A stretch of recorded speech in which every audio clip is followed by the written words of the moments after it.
வணக்கம். இந்த வீடியோவில் நேற்றுக்கு நம்ம என்ன டிஸ்கஸ் பண்ணோம், இன்றைக்கி மார்க்கெட் எப்படி பிஹேவ் ஆகிருக்கு, நம்மளோட ட்ரேட் பிளான் எப்படி அமைஞ்சது அப்படிங்கிறத பார்க்கலாம்.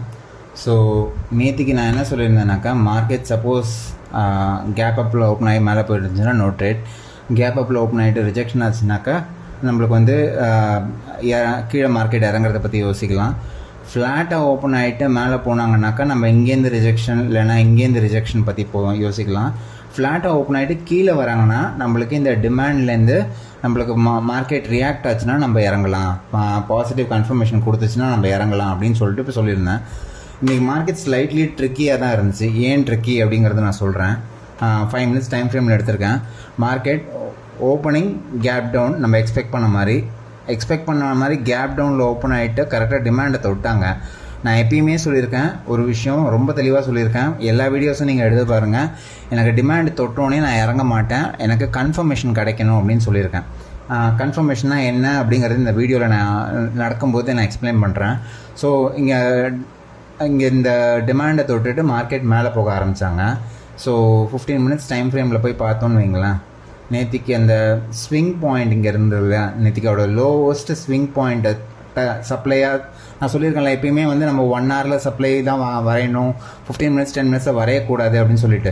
ஸோ இது வந்து ஒரு பெரிய கேண்டில் நம்ம எடுத்துக்கிட்டோம் அப்படின்னாக்க இதுதான் நம்மளோட இப்போ சப்ளை ஆகிடும். இந்த சப்ளையை இங்கே டிமாண்ட்லேருந்து ரியாக்ட் பண்ணுறாங்க, இந்த சப்ளைலேருந்து ரியாக்ட் பண்ணுறாங்க. இப்போது ஸோ ஏன் ட்ரிக்கி அப்படின்னு சொன்னேன்னா இதுதான் ரீசன்.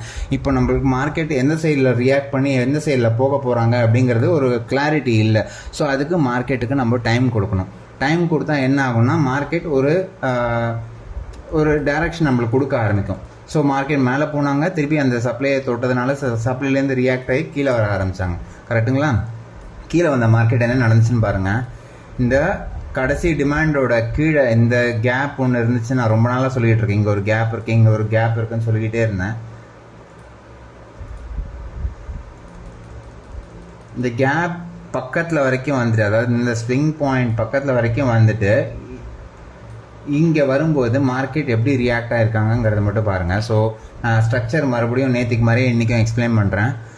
இன்றைக்கி ஃபார்ம் பண்ணியிருந்த லோ இது வந்து ஹை, அதுக்கப்புறமா இது வந்து லோவர் லோ பிரேக் பண்ணிருக்காங்க. இந்த லோவை பிரேக் பண்ணிவிட்டு இங்கே க்ளோஷர் கொடுத்ததுனால இது லோவர் லோ, இது லோவர் ஹை, இது சப்ஸ்ட்ரக்சர் மட்டும் தான் சொல்கிறேன். லோவர் ஹை, அதுக்கப்புறமா இன்னொரு லோவர் லோ. இந்த லோவர் ஹையை பிரேக் பண்ணிவிட்டு மார்க்கெட் இங்கே போயிருக்காங்க.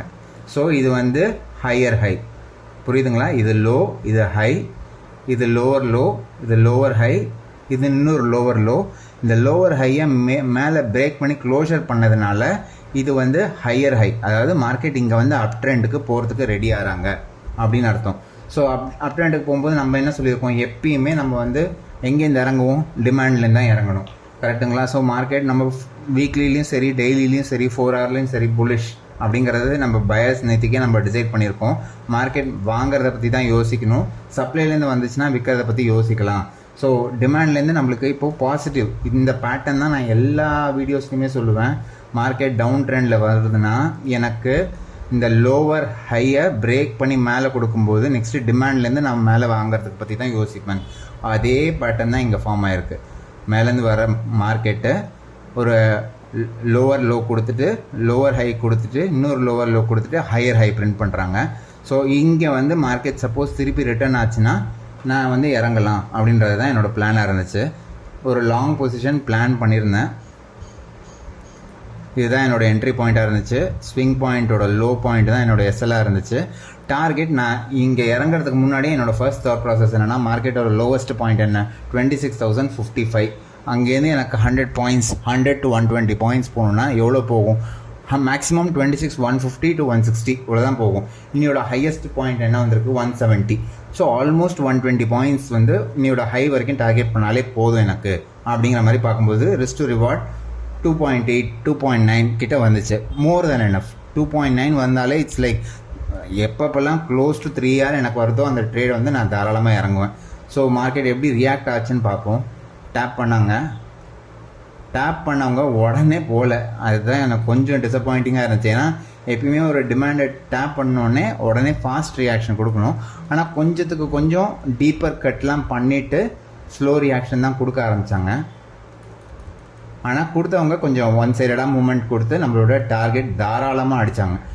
சூப்பராக எக்ஸிக்யூட் ஆச்சு இன்றைக்கி ட்ரேடு. கொஞ்சம் பொறுமையாக தான் ஆச்சு. எவ்வளோ நேரம் ஆச்சுங்கிறத மட்டும் பாருங்கள். ட்ரேடோட எக்ஸிக்யூஷன் டைம் வந்து நான் என்ட்ரான டைம் வந்து 11:25, க்ளோசர் டைம் வந்து almost 12:50, 1 hour 1.5 hours trade time தான் இன்றைக்கி எடுத்திருக்கு. ஸோ எடுத்ததுக்கு அப்புறமா நம்ம இதுக்கும் மேலே போகுமா, இந்த சப்ளையை உடைச்சி போகுமா, அந்த சப்ளை கிட்ட போகுமா, இந்த சப்ளைக்கு போகுமா, திருப்பி மார்க்கெட் டிமாண்டுக்கு வருமா, அதை பற்றி யோசிக்கக்கூடாது. நம்மளோட ட்ரேட் பிளான் ஒரு ட்ரேடு தான் எடுக்கணும். மேக்ஸ் டு மேக்ஸ் 1 இல்லைன்னா 2 ட்ரேடு தான் எடுக்கணுமே தவிர, நம்மளோட டார்கெட் அடிச்சிச்சுன்னா டார்கெட்டுக்கு மேலே எனக்கு சப்போஸ் இந்த ரெட் கேண்டில் வராமல் இன்னொரு க்ரீன் கேண்டில் இங்கே வந்துருந்துச்சுன்னா நான் மறுபடியும் இங்கேருந்து ட்ரெயில் பண்ண ஆரம்பிச்சிருப்பேன்.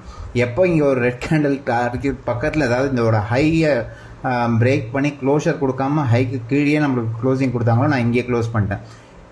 ஸோ இதுதான் என்னோடய ட்ரேட் பிளானாக இன்றைக்கி அமைஞ்சிச்சு. அதுக்கப்புறம் மார்க்கெட் ட்ராமா தான் பண்ணாங்க. மேலேருந்து கீழே வந்தாங்க, கீழேருந்து மேலே போனாங்க, மேலேருந்து திருப்பி கீழே வந்தாங்க.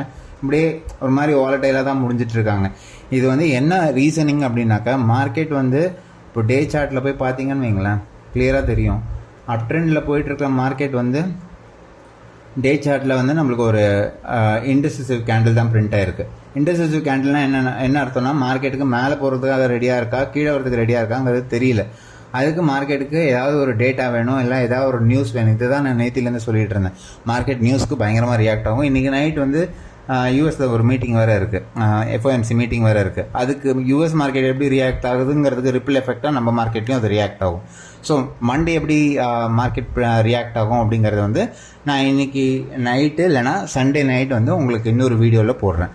வீடியோ பிடிச்சிருந்துச்சுன்னா லைக் பண்ணுங்கள், கமெண்ட் பண்ணுங்கள், ஷேர் பண்ணுங்கள். டவுட்ஸ் இருந்துச்சுன்னா ஏதாவது இருந்துச்சுன்னா கமெண்ட்டும் இல்லை போடுங்க. நான் முடிஞ்ச அளவுக்கு எக்ஸ்பிளைன் பண்ண ட்ரை பண்ணுறேன். Thank you so much.